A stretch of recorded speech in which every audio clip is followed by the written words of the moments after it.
जी जी महाराज जी, आप दोनों का लगभग एक जैसा प्रश्न है। आप कह रहे हैं कि प्रभु के द्वारा ही बनाई गई सृष्टि के कारण इनका पुरुष से पुरुष और इनका तो महाराज जी कह रहे हैं कि मतलब अज्ञानतावश पुरुष जी कह रहे हैं कि 150 से भी अधिक पुरुषों से संबंध हो गया, अभी इतना नाक्रम हो गया।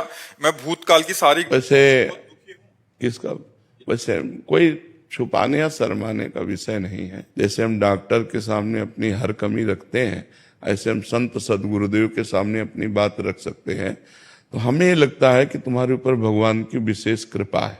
क्या अगर आप पुरुष संयोग ना करें तो स्त्री से आपकी आसक्ति नहीं है तो आप एक भगवत प्राप्त महापुरुष बन सकते हैं।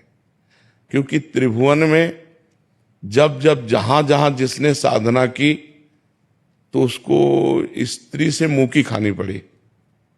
शास्त्रों में बहुत वर्णन है। और तुम्हारा स्वाभाविक आकर्षण नहीं है। क्यों? तुम्हारा स्त्री की तरफ स्वाभाविक आकर्षण नहीं, बस रोक लेना है। अच्छा, थोड़ा विवेक से सोचो, आपने ऐसा किया भी, क्या मिला आपको?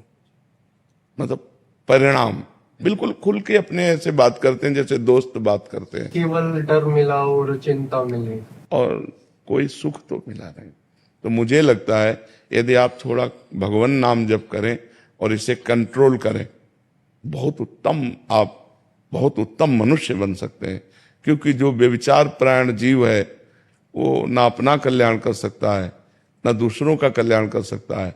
और ये जो काम भोग सृष्टि में रखा गया है, एक सृष्टि क्रम को बढ़ाने के लिए रखा गया है। सृष्टि क्रम को बढ़ाने के लिए रखा गया है। तो स्त्री और पुरुष का जो संयोग विधान शास्त्रीय है वो संतानोत्पत्ति के लिए है, ना कि केवल मनोरंजन के लिए। शास्त्र सम्मत। तभी उसका जीवन ब्रह्मचर्य परायण स्वस्थ पर, और कभी साल 6 महीना में एक बार ऐसा, तो वो बहुत अच्छा जीवन। ये व्यभिचार प्रवृत्ति तो मतलब बहुत निकृष्ट आदत है और ये सबको नष्ट कर रही है। तो मुझे लगता है भाई, यदि आप थोड़ा विचारवान बन जाएं और अध्यात्म की शरण लेकर इसको शासन में लें तो आप बहुत अच्छे बन सकते हैं। क्योंकि धर्म पालन है तो संभोग होगा नहीं,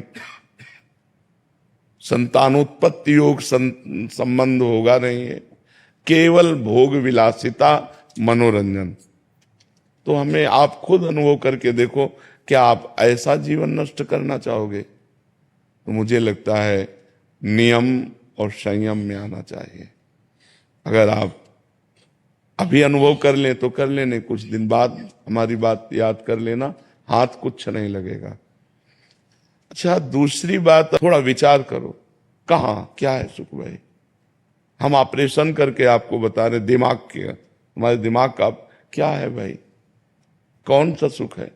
दुर्गंध और मल भरा हुआ है, वहीं से तुम्हारी रति है। तो मुझे लगता है कि ये पूर्व संस्कारवश, ये आपकी कोई उपज नहीं है, ये आपकी कोई मनपसंद बात नहीं।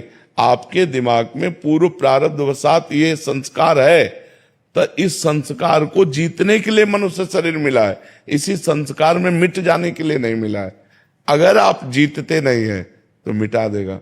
कितना गंदा स्वरूप आपका होगा, चाहे वो बहन हो चाहे भाई हो। आप विचार करके देखो, उसके जीवन का मतलब क्या रहेगा? केवल मनोरंजन, धर्म से कोई मतलब नहीं इसमें।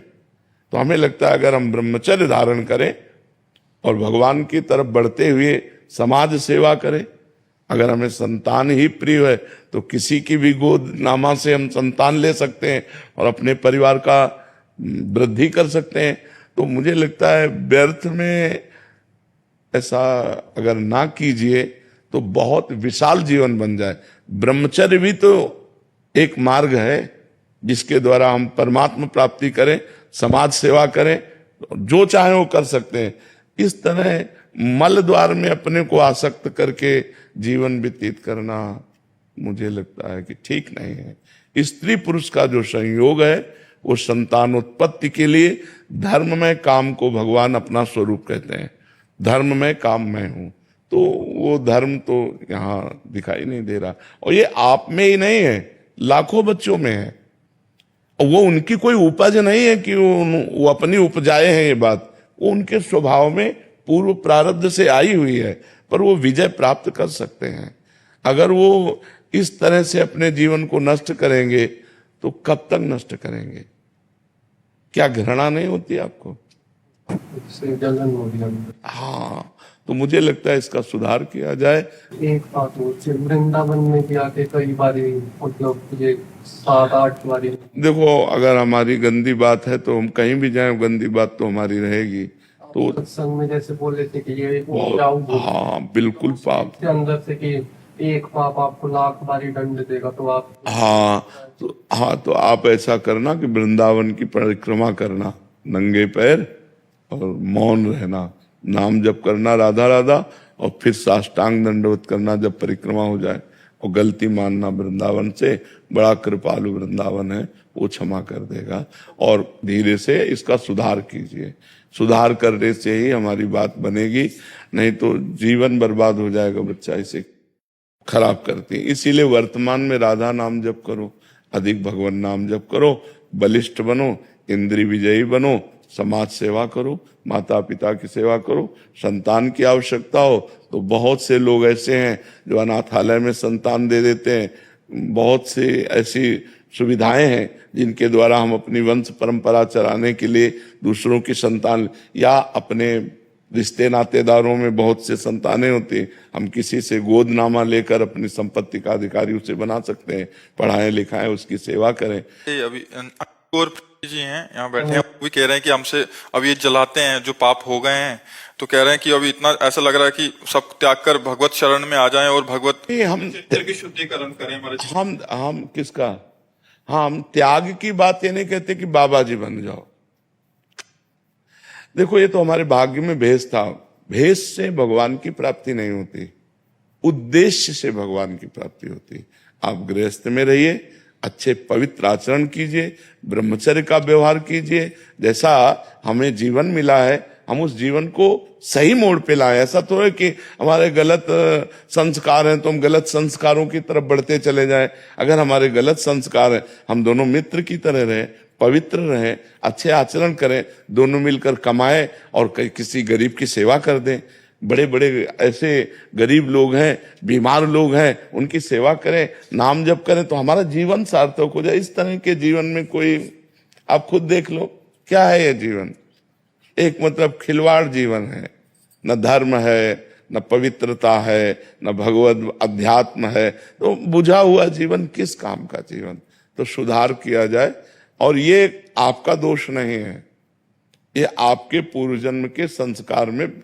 आप जैसी लाखों बच्चियां, लाखों बच्चे हैं, लाखों हैं, कोई एक दो नहीं, कोई शर्म की बात नहीं, लाखों बच्चे बच्चियां हैं। हाँ, इसको सुधारा जाए, इसको सुधारा जाए। अच्छा, मान लो जैसे ये कहे कि हम तो दोनों जीवन भर मित्र भर, तो क्या जीवन का उद्देश्य आपका केवल इतना ही है? मतलब आपका जीवन इसी में समाप्त है? मनुष्य जीवन का उद्देश्य केवल इतना ही है, इंद्रियजन्य भोग? नहीं यार, मनुष्य साधन धाम मोक्ष कर द्वारा, पाए न जे पर लोक समारा, सो परत्र दुख पावई, सिर धुनि धुनि पछताए, काले कर्म ईश्वर मिथ्या।